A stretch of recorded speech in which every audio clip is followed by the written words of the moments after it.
topics and opinions expressed in the following show are solely those of the hosts and their guests and not those of W4CY Radio, its employees, or affiliates. We make no recommendations or endorsements for radio show programs, services, or products mentioned on air or on our web. No liability, explicit or implied, shall be extended to W4CY Radio or its employees or affiliates. Any questions or comments should be directed to those show hosts. Thank you for choosing W4CY Radio.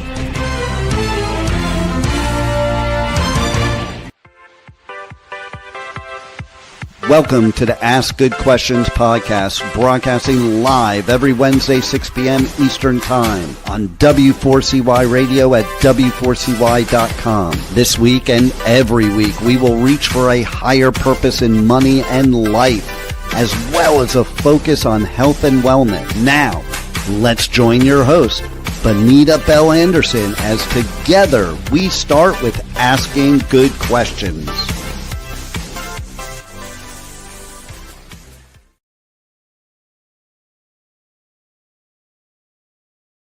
Hey, hello, and welcome to the Ask Good Questions podcast.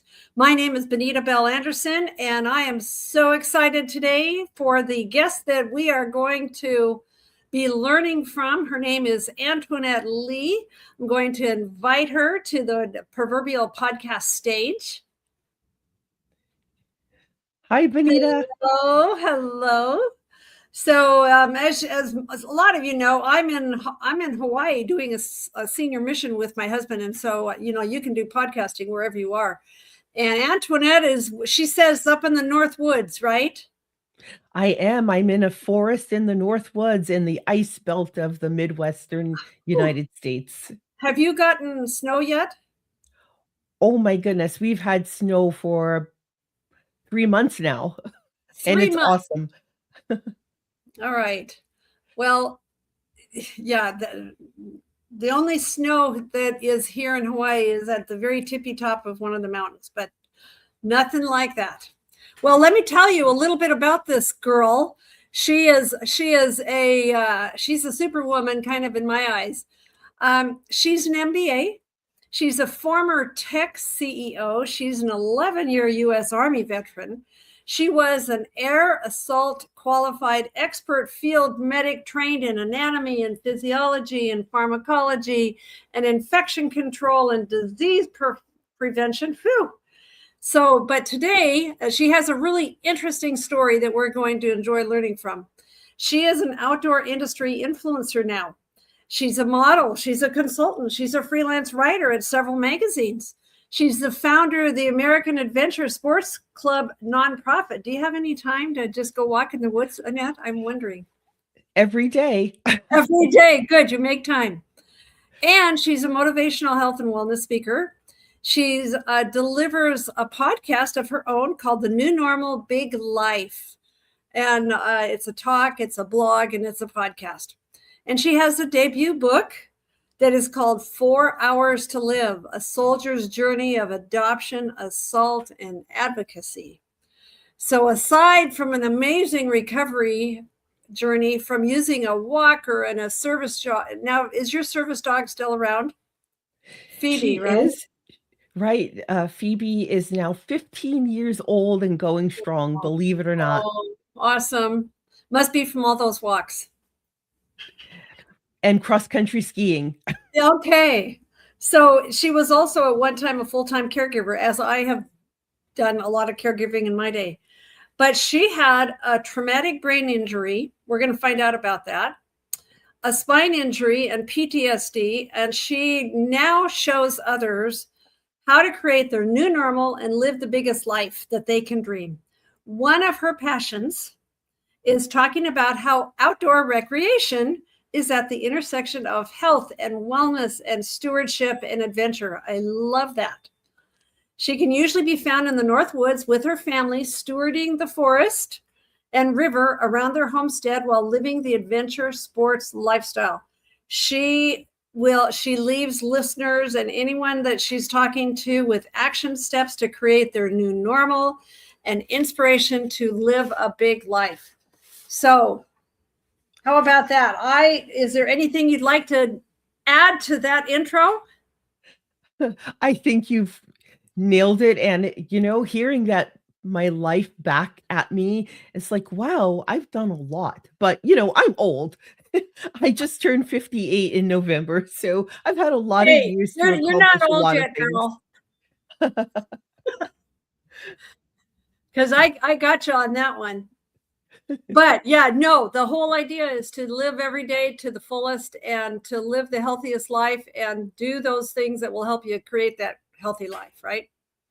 Right. Longevity is everything. In 2026, longevity and wearable devices are kind of the buzzwords that everyone's They, talking about right they now. are, aren't they? I got to tell you before I ask you this first question, I have been rappelling. And when I first was reading about this rappelling accident and we were talking about it, I was like, I remember getting all, just harnessed, and I'm feeling like this is completely safe. I was at a cliff in Zion National Park, Mm. and just going way down, but I felt completely safe because I'm looking at all the ropes and the harnesses and the everything pounded into the rocks. And so take us back to the rappelling accident. What changed instantly, and how did that happen? Well, you talk about safety, and I felt completely safe, except the conditions that injured another soldier were the same conditions that injured me on my way down to give him aid. Oh, And so I didn't fall off the mountain, I slammed into the mountain. So when you're rappelling, as you have your feet out in an L-shaped yeah. position and you hit the mountain, your feet will bounce off the mountain, and you've got a person on belay down below who will tighten the rope if you start to Right, fall. right. Well, it just so happened that when I slipped, my belay person's attention, now I don't remember any of this. I only know what people told me. I have no memory until 2 weeks before the accident. So the day before the accident, most of the time that I was in the hospital, I don't remember any of that. So I only know from onlookers. And apparently my belay person was distracted. So there was just like a few second delay of when they tightened the rope. But when I slipped, I swung out like a pendulum. I swung into the mountain and hit my head, and then also swung back into the mountain again and hit my bottom, and then it broke my back. And so by the time that I was 32, I had arthritis from my neck to my tailbone, both knees, a shoulder that needed to be repaired, reconnected to my bicep, and then complications from the injuries. Wow. So what changed slowly over time was just, it just sounds like there was a lot of cascading pieces that were becoming noticeable over time. Right, so you have the initial injury and you think, "Oh, well, in the grand scheme of things, I'm not hurt so bad," in air quotes. Yeah, Thank God. I survived it. I'm not in a wheelchair. Well, I am technically in a wheelchair, but once I leave the hospital, I'll no longer be in the wheelchair. I'll just right. have a cane, probably for a short time, and I will recover and go back to work is what I thought. And I did have occupational therapy and physical therapy and all of the things to get me back to working and living my life. Maybe not at 100%, because at the time when I was injured, I came into the military a state championship runner. And while I was in the military, I was a competitive bodybuilder and power lifter for the Army. And Wow. so it took a long while before I could recover, but I was at a very advanced level of fitness when I got injured, and that is one thing that helped me. So having That, all that muscle protected my back from a more serious injury. wow. So over time, I went back to work. I think it took maybe 3 months or so, and then I continued living my life. But little by little, it was like boiling a frog slowly. You don't realize that, my memory is not as good. And sometimes I lose my words, and sometimes I'm struggling to focus. And some days, I need a lot of pain medication just to be able to go to work. And so it was all these little things just compounding. But what made it substantially worse was that allopathic or conventional medicine just was not working for me. And I was on 20 medications at one time and getting sicker and sicker by the day. Yeah. So when you say you relied on a walker and a service dog and a full-time caregiver, is that when you got Phoebe? Was when this happened? Yes. So I got Phoebe after, not at the initial injury. I got her maybe, oh gosh, to do the math, it was almost a decade later that I went into decline. But the reason I went into such severe decline, in my opinion, it was that, medications are chemicals. And they can be very, very beneficial, especially when you're first injured, because they work fast, they're very strong, and they usually do the job that we want them to do or that our doctors think they will do for us. Yeah. However, there are some people for whom their bodies are just wired differently, and we are very sensitive to our environment. We're very sensitive to the foods we eat, the ingredients we use in products like healthcare and cleaning products, and the ingredients in our food. Some people can eat junk and perform at a high level. I'm not one of those people. Some people can take medications and say better living through chemistry. Yeah. And nothing ever happens to them. But for me, it was causing organ damage. My kidneys were failing because of the medications. And I was on 5 medications at one time that all caused kidney potential of a side effect for kidney damage. I got really crazy over this issue about medications with my mother when my mother was dying, and they'd give her a medication, but then they would give her something else to counteract the side effects, and then there'd be another side effect. And so I remember just being so frustrated over that whole thing. But you had said that you had excellent health insurance, but what gaps were there then if you're receiving all these things and, they have the best intentions, but what gaps did you experience in the system? Well, the major gap was that because I have a background in healthcare, I knew to ask questions about medications. Yeah. Every medication has what they call side effects. It's not a side effect, it's a potential likely effect based on data, right? Other patients have had these effects. Yeah. I brought up to every care provider that gave me a medication that could potentially damage my kidneys, are you aware that I'm on 3 or 4 medications that also run the risk of kidney damage? And they would all say the same thing. You're on a very low dose of each medication.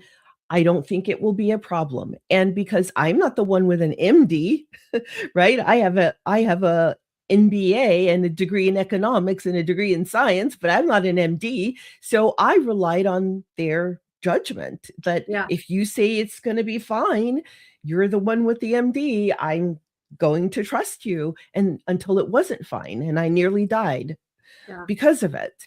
So not only that, but I became so allergic to so many medications that today, when I do need a medication, it's very difficult to find one that has not put me into anaphylactic shock in the past or given me a side effect that, in the grand scheme of side effects, when you look at the ones that are just maybe a little mild, like may cause drowsiness, or one that could potentially stop your heart or cause dangerously low blood sugar, I'm the person who gets the one that could stop your heart or dangerously low blood sugar.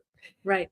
It's just the way that I'm wired. So I'm not anti-medication, and I do occasionally take a medication for a short time, but very consistently, when I take a medication, for me, it's a 50-50 chance that I'm going to have an allergic reaction, and there's a 50-50 chance I'm going to have a very dangerous side effect experience. I think this is great motivation to be living the most healthy lifestyle that you can possibly live, right? Amen. Well, I know that there were several surgeries involved in all of this, and you've described hitting rock bottom after what, a 5th surgery? So I was on my 4th surgery waiting. I had a 30-day wait before my 5th surgery. And during that period, I thought I wasn't going to make it to the next day, let alone to my next surgery. Yeah. Well, what were the moments or the signals that made you think to yourself, I just can't keep doing this the same way? Because obviously with you being on this podcast and describing this whole story, there's a big aha moment coming, but I want people to understand what the context of where you are now is. And so was there a moment where you just said, I just can't keep doing it, I've got to do something different? Well, before I got to that, something very important happened. I woke up one day just feeling like I was not going to make it until the next day. But instead of telling my caregiver, oh my goodness, I'm worried that something is very wrong, we need to run to the emergency room right now, I didn't have that sense. I really had this inner feeling that it's already too late to do anything about it. Wow. And so my caregiver noticed that I wasn't doing well, but it was, by the time they noticed, it was really late. And if you have any experience with emergency rooms, you don't really want to go in the middle of the night or on a weekend. No. And we could talk about that later, but Never liked emergency rooms. No, they're terrible. So we wanted to wait until the next morning, and I didn't communicate this, and I'm not sure why. Maybe I don't want to say that I was giving up hope that I would get better, but I think in that moment, my physical body felt so worn out. I really felt like my organs were shutting down. My respiration was very, very slow. I felt like the next time that I fall asleep, I wasn't going to wake up. And I was not panicked about it because I have a relationship with God. I know who I am. I know who I've been in this world. I know that I've been a good human being. Yeah. And I was just in gratitude. I didn't say, take me to the emergency room. I said, God, I don't want this to be my last day, but if it is, thank you for the life I've had. I've loved, I've been loved. I've had awards and accolades. I've accomplished many things in that 40 years of life that most people don't accomplish in 70 years of life. And I looked at my dog, Phoebe, who would not leave my side, not for food, water, to go out, to play. She would not leave my side. And she looked at me like she was saying goodbye. Oh. And also in my eyes that day, or in that moment, I was looking down on my body. I was looking down on Phoebe, and it felt as if my soul had left my body, and it was just sort of waiting for whatever time to go. And so that's why I wasn't in a panic about getting to the emergency room. So I thank God for my life. And I said, but if you give me one more day, I'm going to figure out why I'm so sick, because I'm not the only one. Right. I meet people all the time in doctors' offices who are like me, complex medical problems that can't seem to find answers for. And So I went to sleep the next day.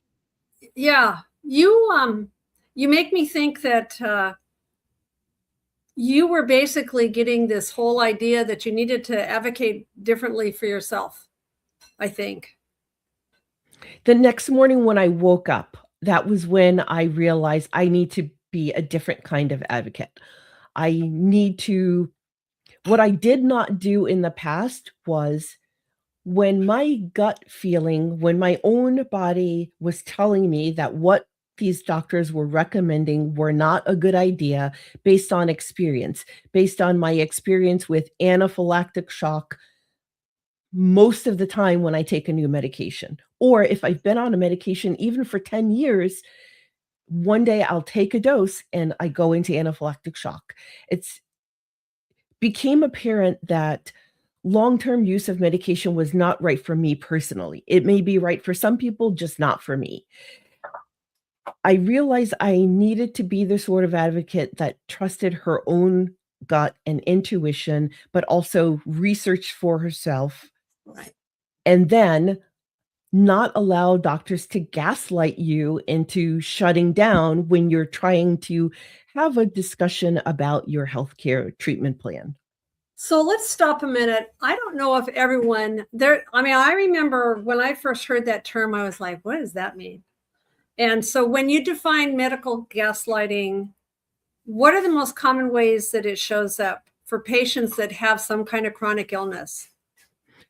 Well, when you report your symptoms to a doctor and they start diminishing your symptoms or attributing them to some sort of mental defect or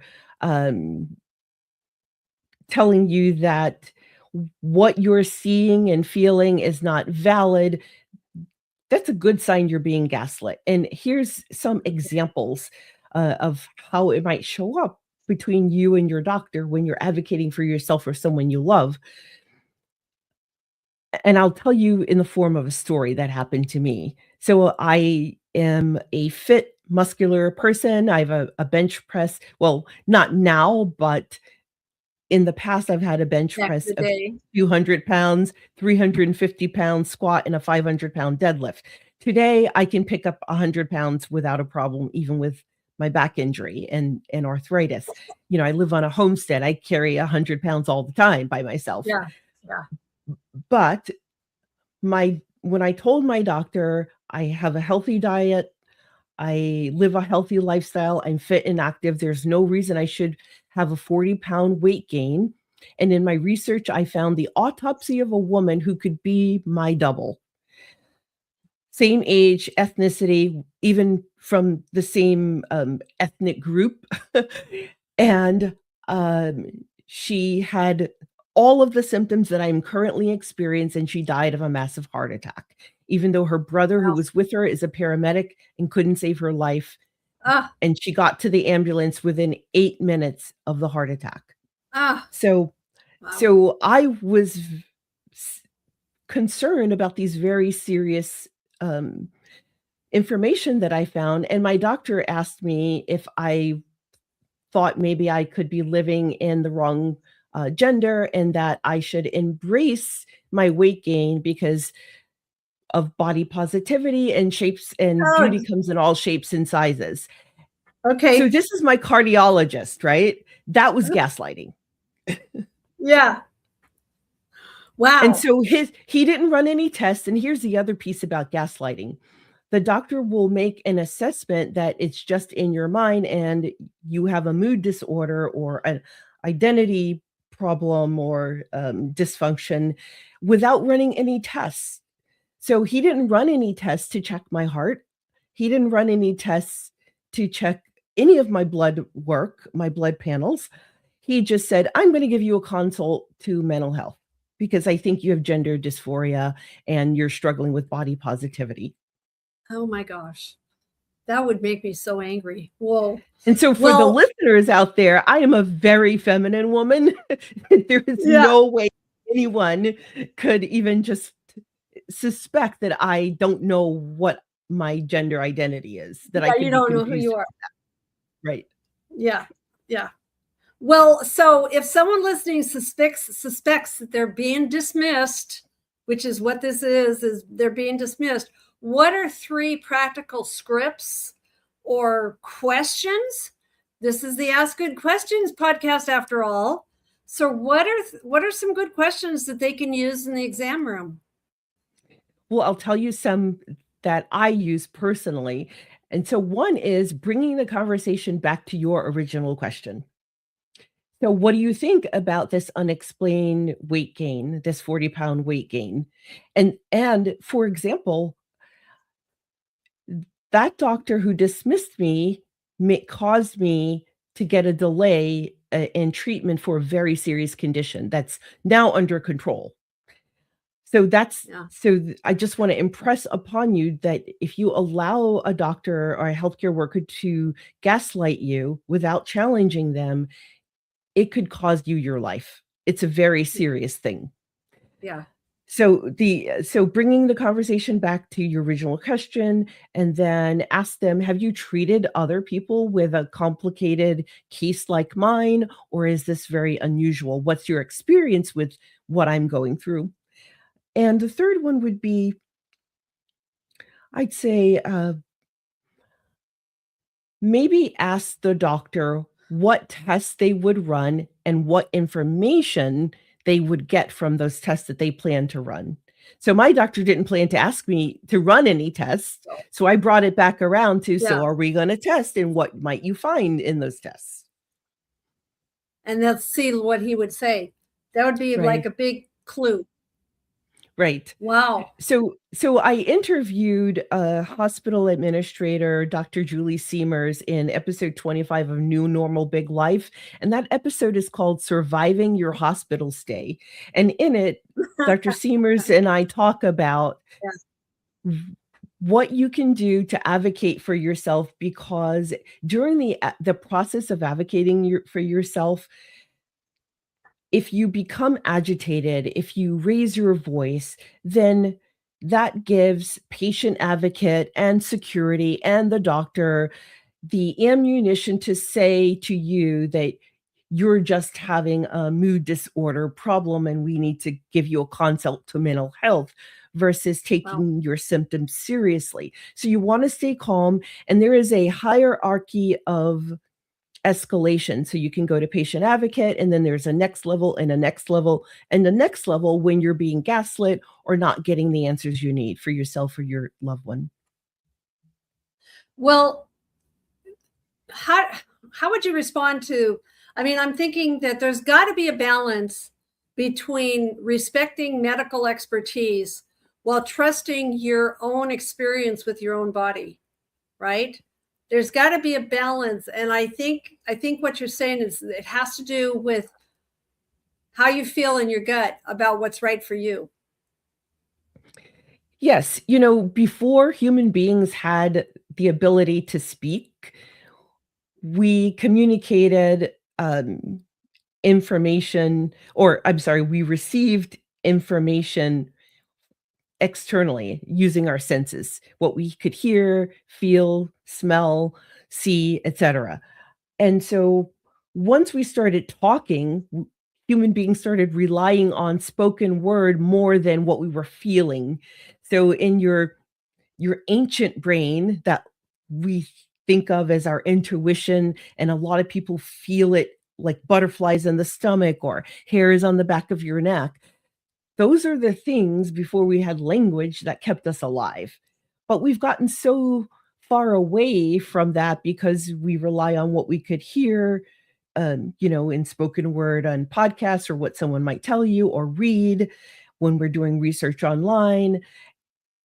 But you need to go back to listening to what your body is telling you. And 100% of the time, since I started listening to my body and weighing that against what doctors were advising me and what I find in my research, I have been right 100% of the time. And so today, using AI, because I don't know everything, even though I do have a medical background, I don't know everything, right? So using AI, you can use tools like perplexity.com and type in your symptoms and ask, what is the normal allopathic treatment for this problem? What kinds of medications might they recommend? What types of surgery or therapies? What types of natural things could I try first, right? You could get all that information, go into your doctor's appointment, knowing almost as much as they do, because they use AI too. They don't know, they can't remember everything about everything they learned in medical school. And you're just a more informed healthcare consumer when you do that. And then you weigh their advice. I always say, I've heard what you said about which medication you think I should take. I'm going to go home and research that, and I will call your office tomorrow to tell you whether or not I want to take that medication. Or I've heard you say that you want me to have surgery. I'm going to research the risks versus benefits and call you back tomorrow and tell you whether or not I want that surgery. I can tell you from experience that most of your doctors will not like it. They want you to say, yes, ma'am, yes, sir, and keep it moving. Mhm. But if you say it calmly, professionally, and matter-of-factly, and then in the discussion there. So if they want to argue with you or any of that, you can simply just say, okay, I'm going to end my appointment and I'm going to go talk to patient advocate. Well, so I think that we've got a pretty good idea of where you've been. Let's start talking now about this healing framework of yours. Basically, the elements of natural medicine plus nature. So natural medicine first. So when you say natural medicine, what are you talking about? Are you talking about nutrition or lifestyle or stress or supplementation? What does it mean for you? It means all of those things. So I'll give you a really easy way to understand this. Not just me, although when I first started this, I was operating just on intuition. I didn't read that this is what I should do, but today a lot of doctors are telling you this in your office visit, that it used to be thought that 50% of what makes you who you are is genetic, right? And that still is true. But you can turn those genes off or on by lifestyle choices and environmental impacts. 10% of what makes you who you are, that's what happens to you and what's in your environment, what happens in society, all of those things.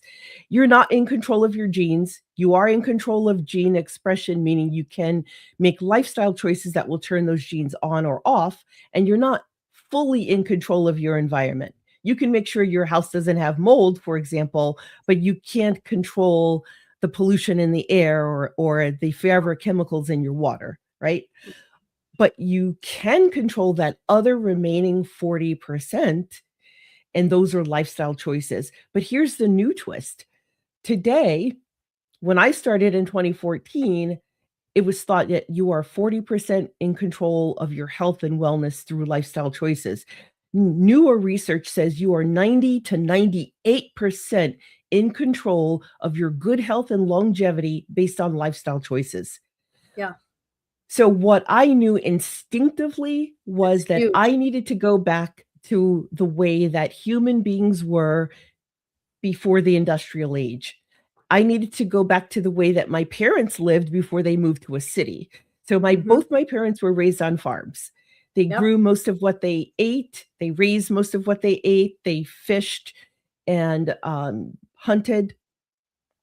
They didn't eat a lot of processed foods, and they raised us to be that way too. As an adult, I didn't eat a lot of processed foods, but there are sneaky little toxic ingredients that even if you read labels, but you don't understand the words that you're reading, can sneak in. And that's why I did a whole episode on the toxic ingredients, and you can print it out and download those ingredients so you can take them to the store and make sure you avoid them in your food, water, health and beauty aids, and in your cleaning products. The other thing that I just knew instinctively was that after my brain injury and spinal injury became so debilitating that I had to use a walker and a full-time caregiver, I realized that I needed to go outside. My doctors told me, sleep as much as possible, rest, don't overexert yourself, stay out of the sun. All of these things were completely wrong, mind you, but these were what MDs told me. We now know that we need sunshine. We need to be around other human beings. We need socialization. We need to move our bodies. We need to eat uh, unprocessed foods without toxic chemicals. And we need to drink half your body weight in ounces of water every day. And so that was the first thing that I decided that I was going to do. But I also had the benefit of having a medical journal.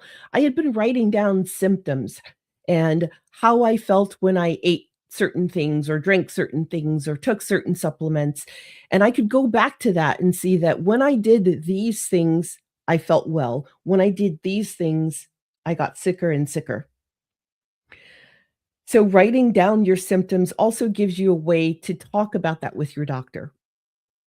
And so I do have a step-by-step plan that I can tell listeners how they can get started creating their new normal to live a big life as well.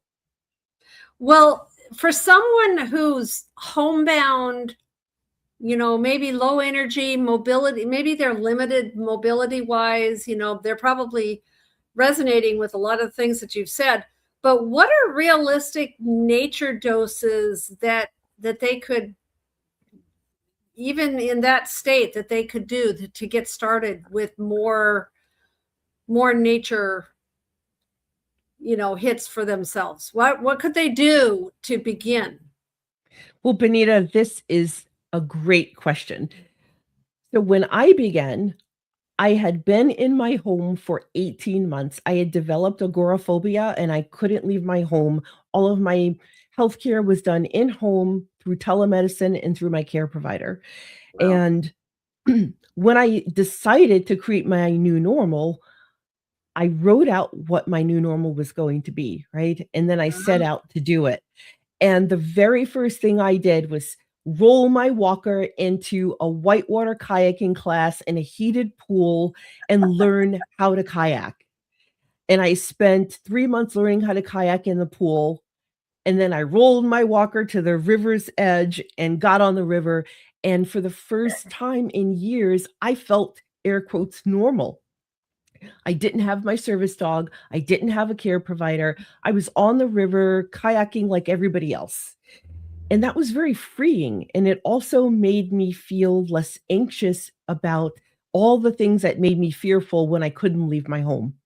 Yeah. It restored my sense of I do have everything I need inside me to handle whatever situations may come up when I leave my house. I just paddled a river, for heaven's sake. I can do anything now. That's really how I felt. So for that person who's at home and you have an amputated arm or an amputated leg, know this. I recreate with adaptive sports athletes all the time. I've climbed mountains with a teenager who was born without arms. I have whitewater kayaked with a veteran who lost an arm in combat. I've kayaked with a veteran who lost a leg. So having a mobility, stability, or even a cognitive challenge doesn't limit you with what you can do. You can do all of the things through adaptive sports. I was just, one of the things I'm doing here in Hawaii is I help with a nonprofit called Travel Visions Aloha. Travel Visions Aloha is dealing with the blind community. And I just got to help them experience dolphins in a lagoon with dolphins and getting in this. I was in charge of this little gal who's, so I'm standing beside her to make sure that she, is appropriate around the dolphin, but she's able to take her hands out and feel the belly of the dolphin, and the dolphin is making, and anyway, so yeah, it's amazing what can be done through sports. It really is. So it really is, and it's life-changing. Oh, yeah. Yeah. And that, so I'm with you. The next thing I'm going to be doing in a couple of days, I'm going to be taking those same blind people. They're going to be going out in outrigger canoes out into the ocean. That's going to be so fun. Yeah. I actually know the first man. Well, it was two blind kayakers, Lonnie and also Eric Weinmeier, and I'm friends with both. Well, I met Lonnie. I don't know him well, but I'm friends with Eric Weinmeier. I used to serve on his board at No Barriers, but he's the first blind person to summit Mount Everest and one Yeah. of two blind people to be the first to whitewater kayak the entire Grand Canyon, Yeah. 277 miles of some of the most ferocious Yeah. whitewater in North America. So how did you shift identity? So, I mean, you're basically shifting from patient / survivor to adventure sportswoman. Well, I had a little layover in tech. Yeah. Oh, yeah. A little layover in tech. Okay. I don't think we have time to get into that today. Maybe another day. But that was a transition. And I think first and foremost, it was an emotional transition, right?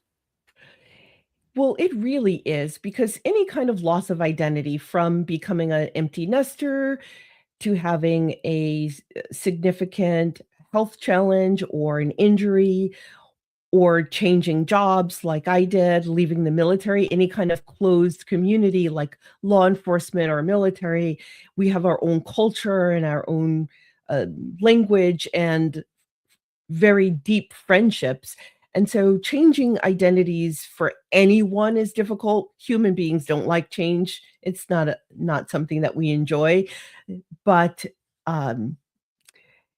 you really lose who you used to be. And that's why I like to tell people, mourn what you had. That's a very valid thing to do. Okay. And allow yourself to think about what's possible in the future. What will your new normal be?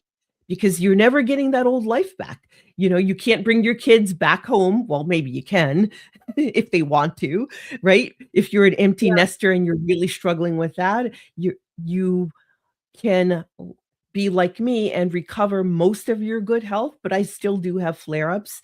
Sometimes I do still have to use a cane from time to time. And I can't always do the things that I want to do, but I manage my healthcare needs completely differently. And creating a new identity is part of taking that new normal big life journey, for figuring out what will you be in your new normal. How will that look? How will you show up in the world? What kinds of people will you surround yourself with? What kinds of things will you do for school, work, or play? And that's where it starts. And from there, you take one step every day towards that new normal. I was just listening to someone talk about asking questions instead of doing affirmations, and I thought what they said was so true, because they were saying, if you do affirmations, you're saying like, I'm going to lose 40 pounds. And I'm so glad that I've lost 40 pounds. And they're saying in your head is saying, no, you're still, you haven't lost 40 pounds, and said, it's like, what do I have to do? Just asking questions about what do I have to do to get there? So I need to start wrapping up. We could talk for a long time here, I feel like. If a listener, I want to do some practical takeaways before we end for today. If a listener feels stuck or overwhelmed, what would be your first 3 steps for the next 7 days to start getting some momentum towards feeling healthier? Oh, this is a great question. So the first thing that you want to do is get out a pen or pencil and paper. Don't use a computer, because what you write down, goals that you write down, scientifically proven, those are the goals that you will achieve. So handwrite, but keep this private. Don't share this with anyone just yet. It's going to be down the road when it's safe to share it. And here's why. Your friends and family who know that you're struggling with whatever the issue is, whether it's relationships or work or health, they're going to probably try to talk you out of it because they want to keep you safe. They want to try and protect you. Right? So don't share it at first. They'll try to poo-poo your ideas, right? So write down what your new normal will look like and write it in the present tense. I am a fiction writer, if that's a goal for you. Write it down in the present tense. And the next thing that you want to do is write a list of things that will get you to where you want to be. And so, for example, that's like, how do I get there? The action steps. The action steps. So one of my goals was to switch from being a tech CEO, because that job was too physically demanding and it was taxing on my health, my physical and mental health. So I needed to switch careers and I wanted to become a writer. So I took a course on how to become a ghostwriter. And that was in my new normal. I am a ghostwriter. I write about this. I write in this genre. And I went to the class. I created an online profile as a freelance ghostwriter and published it at 11 p.m. By 1 p.m. the next morning, I had my first ghostwriting book deal. Oh, wow. 1 p.m. the next afternoon. So if there's nothing magical about it, but I did say to myself, because if you tell your body it's hot, I am so hot, I'm sweating, I'm profusely sweating. Why is it so hot in here? Even though it's freezing outdoors, your body starts to physically react. So that's why in mantras and in affirmations, you say it in the present that you currently already have the thing. Is because your body believes the messages you give it, and it will physically react that way. And so a lot of people get stuck and they want to make a change, but then they worry about, how will I afford it? Who will help me? How will I get the training I need, or the certifications, or whatever it is? How will I find the natural medicines? Once you get on that path towards this new normal, everything just becomes synchronistic and it lines up for you. Every opportunity I need just landed in my lap, almost as if I wrote it out and like a genie made it happen. Well, it's almost like maybe how we end is basically saying, take 100% responsibility for yourself. Absolutely. Because here's the thing. No one will save you and no one can save you. You have to save yourself. Yeah. And the reason is because let's say you have a chef that cooks for you and a personal trainer that will lead you through all of the exercises, and your goal is to become fit and healthy. You're the one who has to eat the food, do the workout, take the supplements, all of the things. No one can do that for you. Everything is going to come down to what you invest in yourself. So with that, let me just tell everyone that there will be a informational flyer about Antoinette Lee on the website that you can go access. And I'll make sure that you mentioned a couple of things. So I'll make sure that we have information on how people access those resources that you talked about. So our time is up. We have got to say goodbye for today. I think that we could talk about other aspects of this very easily at another time. Thank you so much for having me, Benita. I loved having you here. It was just fascinating listening to your journey. Go outside now and take another walk and or maybe shovel some snow, depending on what it's doing out there right now. So with that, thank you so much, everyone, for joining the Ask Good Questions podcast, and we'll see you next time. Today's episode is over, but we did ask good questions again, didn't we? Don't miss out as we broadcast live every Wednesday, 6 p.m. Eastern Time on W4CY Radio at W4CY.com. Join Benita Bell Anderson next week for more conversations with experts on finances, retirement, behavioral finance issues, health and wellness, and more. Until then, remember to ask good questions.